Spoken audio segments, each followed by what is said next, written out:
Uma igreja sinodal é uma igreja da escuta, ciente de que escutar é mais do que ouvir. Com essas palavras do Papa Francisco, nós começamos o programa Igreja Sinodal. Eu sou Marcos Túlios e todas as semanas nós iremos nos encontrar para ouvir os ecos da primeira Assembleia Eclesial da América Latina e Caribe, que aconteceu de 21 a 28 de novembro de 2021 em Guadalupe, no México. E também vamos refletir sobre o Sínodo sobre Sinodalidade, que acontece até o ano de 2023. E este primeiro programa se insere em um contexto muito especial. São os 9 anos de pontificado do Papa Francisco. Em 13 de março de 2013, a Fumaça Branca na Capela Sistina anunciou a eleição do cardeal argentino Jorge Mário Bergoglio para bispo de Roma. E o nome escolhido para o desempenho desta missão foi Francisco. Ao amado Papa Francisco, a nossa prece neste dia. E na primeira parte do programa, nós vamos refletir sobre Igreja Sinodal, que tem sido, inclusive, um forte apelo do Papa Francisco para nos ajudar a refletir sobre este assunto. Eu recebo o Padre Francisco de Aquino Júnior. Ele é doutor em teologia, professor de teologia na Faculdade Católica de Fortaleza e na Universidade Católica de Pernambuco. É presbítero na Diocese de Limoeiro do Norte, no Ceará. Padre Aquino Júnior, eu quero agradecer a sua disponibilidade em participar conosco deste programa. E para começar a nossa conversa, o que é que nós podemos entender por sinodalidade? Obrigado, Marcos. Uma alegria estar com vocês nesse programa. Sinodalidade é uma palavra que vem da expressão sínodo. Sínodo sempre se refere a uma assembleia eclesial, seja de bispos, seja de toda a igreja, para tratar de um tema importante. E a palavra sínodo significa literalmente caminhar juntos. E o que o Papa Francisco tem insistido, sobretudo com essa expressão igreja sinodal, sinodalidade, é que esse caminhar juntos, que significa a palavra sínodo, indica a natureza mesma de ser da igreja, o modo de ser e de agir da igreja, que é o povo de Deus a caminho, que diz respeito à totalidade dos cristãos, à totalidade do povo de Deus, que unidos em Jesus Cristo, na força do Espírito, deve ser no mundo sinal instrumento de salvação. Portanto, sinodalidade indica o modo de ser e de agir na igreja. A comunhão do povo de Deus na missão de tornar presente o reino de Deus no mundo. Olha aí, caminhar juntos é o que o Padre Aquino Júnior nos ajuda a compreender aqui. E para que a gente possa caminhar juntos, Padre Aquino Júnior, o que a igreja precisa ter ou ser, né, para que ela seja sinodal? Olha, o Papa Francisco tem insistido que a base, o fundamento de tudo isso é o batismo. Pelo batismo, nós fazemos parte da igreja, que é o corpo de Cristo.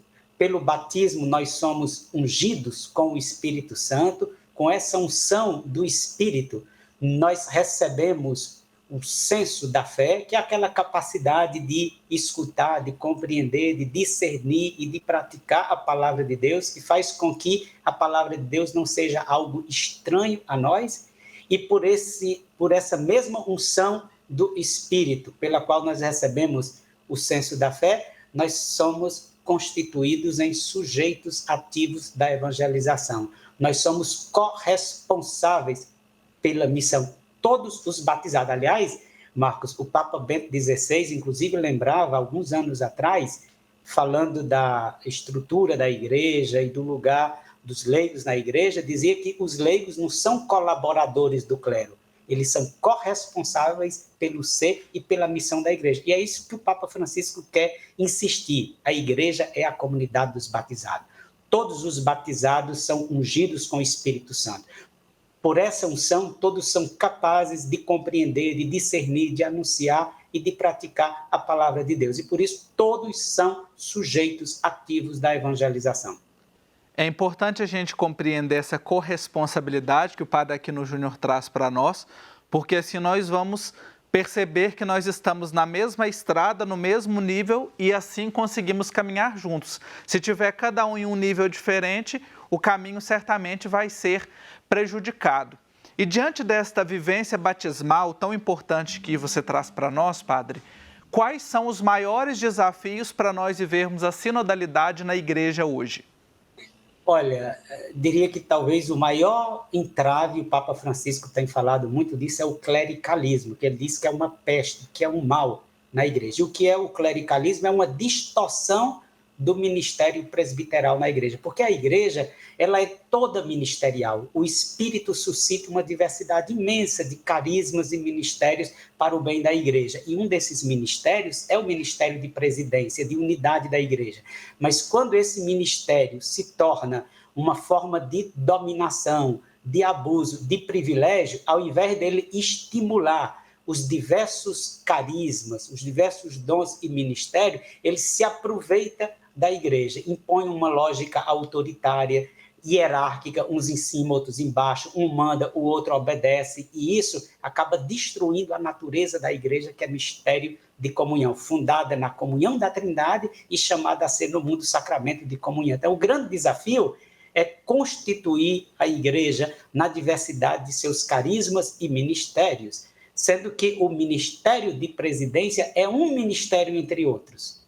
O professor Francisco Taborda, que é o grande especialista de sacramento no Brasil, inclusive usa uma imagem bonita para falar disso, que é a de uma orquestra sinfônica, onde você tem aquele que comanda a orquestra, o maestro, mas a orquestra só funciona quando todos os instrumentos tocam harmonicamente. Então, os diversos carismas e ministérios são os diversos instrumentos, e um desses carismas é aquele do maestro, que é o que dá unidade, sinfonia e harmonia à música. Então, o grande desafio que está posto é superar o clericalismo, em que o padre, o bispo, se acha dono da igreja e trata os outros como colaboradores ou assistentes deles e não como irmãos na fé corresponsáveis pela missão da igreja. A igreja não é do padre nem do bispo. O padre e o bispo é que são da igreja, são servidores da igreja para que a igreja toda seja no mundo o corpo de Cristo, que é sacramento e fermento de unidade no mundo.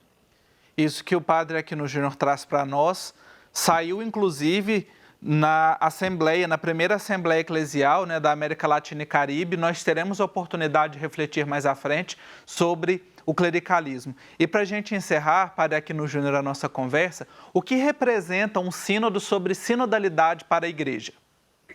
Representa uma ocasião privilegiada da igreja pensar sobre si mesma, refletir sobre sua natureza, sua missão, pensar que passos ela precisa dar para que possa corresponder cada vez mais àquilo que o Senhor espera de nós. E o próprio processo sinodal que já foi inaugurado, nós estamos na fase de escuta nas várias dioceses, tem essa pretensão de que haja uma escuta de toda a igreja para refletir e discernir quais são os sinais de comunhão, de participação, de corresponsabilidade missionária na igreja, o que dificulta, o que entrava esse processo de comunhão, de participação e de corresponsabilidade, que passos é preciso dar. Então, nesse sentido, eu diria que o sínodo é um grande kairos, uma hora especial de Deus na igreja, que convida toda a igreja a refletir sobre a situação concreta da igreja, a escutar aquilo que o Espírito pede na igreja e pensar que passos a gente pode dar para que a igreja seja cada vez mais a comunidade dos batizados, seja o povo de Deus na diversidade de seus carismas e ministérios, todos corresponsáveis pela vida e pela missão da igreja. O sínodo sobre a sinodalidade, seja um sínodo sobre o modo de ser e de agir na igreja, é uma ocasião privilegiada para pensar nisso. Como a igreja ser cada vez mais fiel àquilo que ela é chamada a ser, corpo de Cristo no mundo, na diversidade de seus carismas e ministérios. E que nós saibamos viver este kairos, que é o sínodo sobre sinodalidade, e para isso também o programa Igreja Sinodal está aqui para ajudar você a compreender e entender bem este processo. Padre Francisco Aquino Júnior, ele que é da Diocese de Limoeiro do Norte, no Ceará, professor, doutor em teologia, muito obrigado pela sua rica contribuição aqui no nosso programa Igreja Sinodal. Obrigado, Marcos, uma alegria participar com vocês e que esse programa possa colaborar com esse grande processo sinodal de ajudar a igreja a refletir sobre si mesma e sobre sua missão, e especialmente começando agora na celebração dos 9 anos do início do ministério de Francisco como bispo de Roma, sinal da unidade de toda a igreja. Assim seja. E eu trouxe, para a gente encerrar esse primeiro bloco do nosso programa, uma frase do Papa Francisco no discurso de celebração dos 50 anos da instituição do Sínodo dos Bispos. O Papa diz o seguinte: o caminho da sinodalidade é precisamente o caminho que Deus espera da Igreja do terceiro milênio. Nós vamos fazer um rápido intervalo e já eu converso sobre os 9 anos do pontificado do Papa Francisco com a professora Maria Clara Bingmer. Eu espero você. Estamos de volta com o nosso programa e agora a pauta é a motivação que eu apresentei no início do programa, os 9 anos de pontificado do Papa Francisco. E quem nos ajuda a lançar um olhar para o pontificado do atual Papa é a professora Maria Clara Bingmer, doutora em Teologia Sistemática pela Pontifícia Universidade Gregoriana, é professora associada do Departamento de Teologia da PUC-Rio e decana do Centro de Teologia e Ciências Humanas da mesma universidade. Professora Maria Clara, é uma alegria, uma satisfação tê-la aqui no nosso programa Igreja Sinodal. E eu já quero começar perguntando, a gente olhando para esses 9 anos de pontificado do Papa Francisco, logo na sua primeira fala, após a aparição na Basílica de São Pedro, ele se apresenta como bispo de Roma e que foi buscado no fim do mundo pelos seus colegas cardeais. Que impactos estas duas características têm no pontificado do Papa Francisco? Eu acho que aí ele já se apresenta dentro de uma visão eclesiológica impecável, né?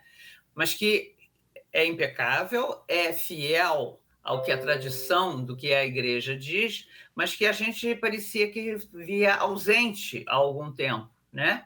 Porque havia uma ideia do papado muito centralizada na pessoa do Papa. Então, ele mostra que o Papa é, antes de mais nada, o bispo de Roma. E Roma, a Igreja de Roma, preside as demais igrejas na caridade, né? Então, ele é isso, ele é primus inter pares, fazendo uma analogia, né? Não se usa essa expressão dentro da teologia nem da igreja, mas seria algo assim, quer dizer, ele se vê em como ele se anuncia, se apresenta em comunhão com seus companheiros, com seus irmãos cardeais, que o escolheram entre todos para ser o bispo de Roma e, a partir daí, presidir toda a Igreja de Roma, presidindo as outras igrejas. E eu acho que ele tem sido muito fiel a isso no seu pontificado. Ele tem prestado muita atenção, uma atenção carinhosa, cuidadosa, com a diocese, que é a sua diocese, a diocese de Roma, né? Então, aí ele dá uma ideia já da colegialidade muito importante, né? A igreja é colegial, é comunitária, né? Ela não é para ser unidades isoladas, como um regime, entre aspas, feudal. Não é isso. A igreja é uma comunhão de comunidades presidida pela Igreja de Roma, que ele, então, apresenta. E sobre a outra questão, que foram buscá-lo no fim do mundo, é uma alusão, assim, jocosa. Ele é uma pessoa que gosta de fazer... ele tem bom humor, né? Ele faz algumas piadas, que dão muito sabor ao seu discurso. Então, identificando a Argentina, que é o seu país, que está realmente no extremo sul do mundo, né? Perto da Antártida. A Antártida é a Argentina, né? Tem uma parte na Argentina. E, por outro lado, esse fim do mundo também tem um conteúdo simbólico, né? É um papa da periferia, não é um europeu, né? Pela primeira vez no mundo, pela primeira vez na história, né? Pelo menos na história bem mais, de longo tempo dentro da igreja, não é um papa que venha do centro da chamada cristandade da Europa, mas vem do chamado terceiro mundo, né? Da periferia de um país da América Latina, né? E outra coisa a qual ele tem sido bastante fiel também, né? Sim, nós olhando, professora, para esse pontificado, né, tão marcante, o então cardeal Bergoglio, arcebispo de Buenos Aires, é um dos membros da redação do documento de Aparecida, lá em 2007, né, completando 15 anos também neste ano. É possível perceber traços desse jeito latino-americano de ser igreja no seu pontificado? sem dúvida. Então, Aparecida, ele era o chefe do comitê de redação, quer dizer, ele teve uma influência muito importante no documento de conclusões da reunião de Aparecida, da conferência de Aparecida, né? E ali, quer dizer, assim, a instância máxima, né, de reunião da hierarquia da igreja, dos bispos das igrejas latino-americanas. E eu acho que a conferência de Aparecida teve uma importância enorme, porque depois do sopro profético de Medellín, em 1968, de Puebla, em 1979, a conferência de Santo Domingo, em 92, deixou um gosto meio assim, um sabor meio nostálgico, uma saudade daquele sopro profético, porque foi uma reunião bem diferente, foi presidida por um cardeal enviado de Roma, não foi presidida por um latino-americano, enfim, o Papa não foi, né? Enfim, parecia que estava longe toda aquela esperança da igreja latino-americana em Medellín e em Puebla.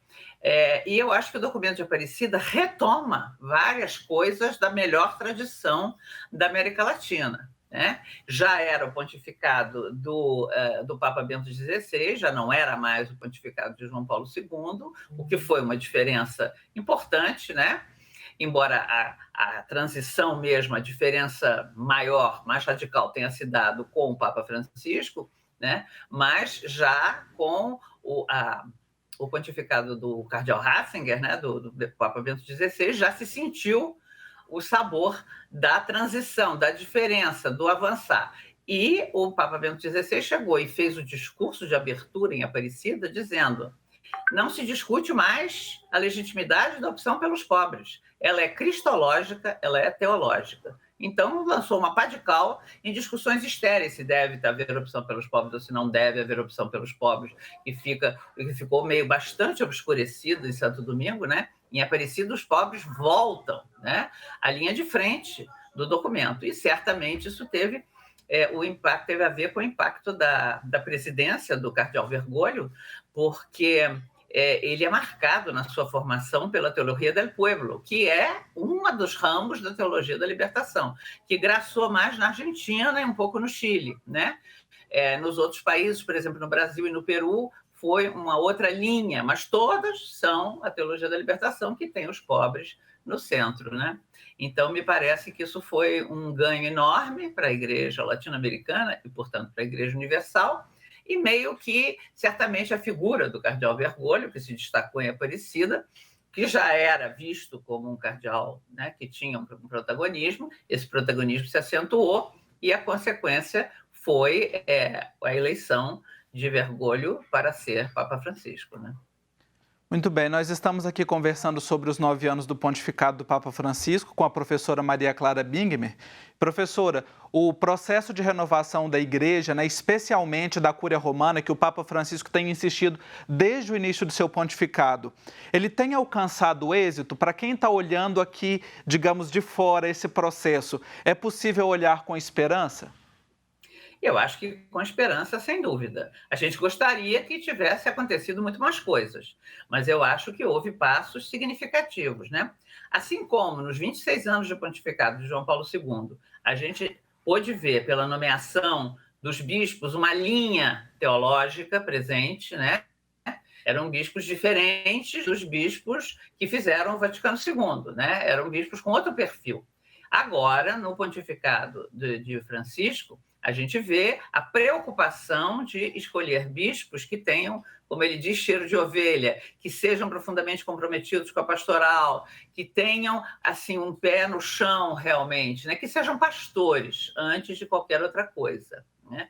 Então, me parece que nesse ponto, na nomeação dos novos bispos e, consequentemente, dos novos cardeais e tal, a gente pode ver essa reforma acontecendo, né? Tendo êxito e dando passos, né?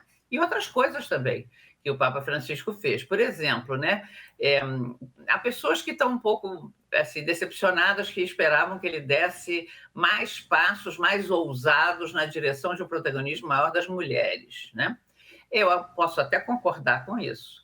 Porém, eu acho que ele fez muitas coisas importantes. Por exemplo, nomear mulheres, muitas, não só uma ou duas, para representar, né? Porque às vezes tem isso, a igreja convida, né, ou para um congresso, ou para uma reunião importante, convida. Se tem 30 vagas, convida 28 homens e 2 mulheres. Não, mas tinha 2 mulheres. Não, não é só para isso, não é só para ornamento, né? E dizer que o outro gênero está presente. Não, ele nomeou mulheres para cargos importantes, na Cúria, justamente, né? Inclusive a irmã Nathalie Beccar, a francesa, né? Que vai ter voz no sínodo, e, enfim, aquela economista Alessandra Smerilli também. Então, eu acho que ele tem procurado botar a mulher na frente, desempenhando papéis de protagonismo em cargos possíveis de decisão. E isso também é uma reforma importante, né? Agora, estamos todos assim curiosos para saber o que vai acontecer a partir da reunião sinodal na Alemanha, né? Porque a Igreja Alemã reivindicou 2 coisas que são bastante delicadas dentro da Igreja Católica. Uma é a ordenação de homens casados, de padres casados, e outra, o sacerdócio das mulheres, né? Então, é um passo. Francisco, ele respeita o cardeal Marx, né? E vamos ver se isso vai ter impacto na reforma como um todo, né? Em todo caso, é algo que aconteceu, e eu acho que aconteceu porque estamos no pontificado do Papa Francisco, né? Ele também mexeu e tem mexido nas questões mais econômicas, mais práticas, né? Não vou entrar em detalhes, que são muitas coisas, a questão das casas religiosas, de ter isenção tributária, e, enfim, várias outras coisas que ele tem também, né, dado sinais de que é preciso fazer uma reforma. Então, eu acho que a gente pode ter esperança, assim, como eu disse no início. A gente sempre gostaria de ter dado mais passos, mas eu acho que alguns passos foram dados, e é preciso se regozijar com eles, e que eles sejam, então, fonte de esperança para o futuro. Eu quero agradecer a professora Maria Clara Bingmer, teóloga, professora de teologia na PUC do Rio, pelo tempo que dispensou para essa nossa conversa, nos ajudando aqui a compreender o pontificado do Papa Francisco. Muito obrigado, professora. Eu que agradeço. Obrigada pelo convite. E no próximo programa, o nosso assunto é a primeira Assembleia Eclesial da América Latina e Caribe.